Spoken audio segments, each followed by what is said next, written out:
I dag skal vi se på et uhyre interessant fænomen, som har optaget videnskaben gennem årtier. Det, der populært kaldes den lille forskel. Den er 17,7%. Det afspejler sig jo også i samfundets indretning, blandt andet i forhold til, hvordan vi aflønner mænd og kvinder.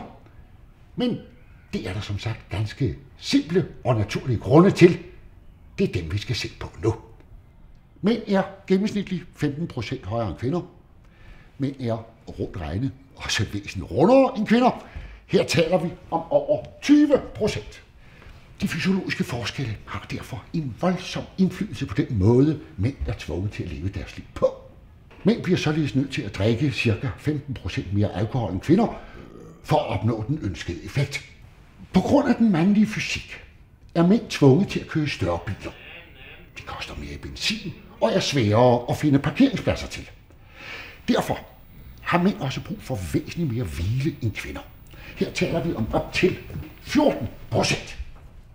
For at underbygge de allerede fremlagte data, skal vi nu se på et lille forsøg. Vores 2 forsøgsobjekter er søskende, og de har fået præcis samme opdragelse og indtryk fra deres forældre. Lad os først se, hvad der sker, når vores kvindelige forsøgsobjekt får en mindre lakrids end hendes lillebror. Hvorfor har jeg fået den mindste?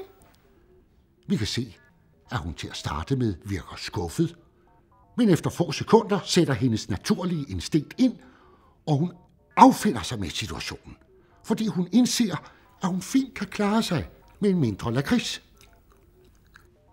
Lad os se, hvad der sker, når vi forsøger det omvendte. Her ser vi tydeligt, at drengebarnets naturlige reaktionsmønstre træder i karakter med det samme. Det er snyd, hvorfor skal du have mere af mig?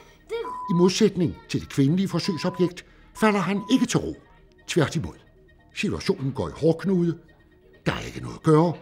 Drengen skal have den største lakrids. Der er med andre ord en naturlig forklaring på, hvorfor mænd skal have mere i løn end kvinder.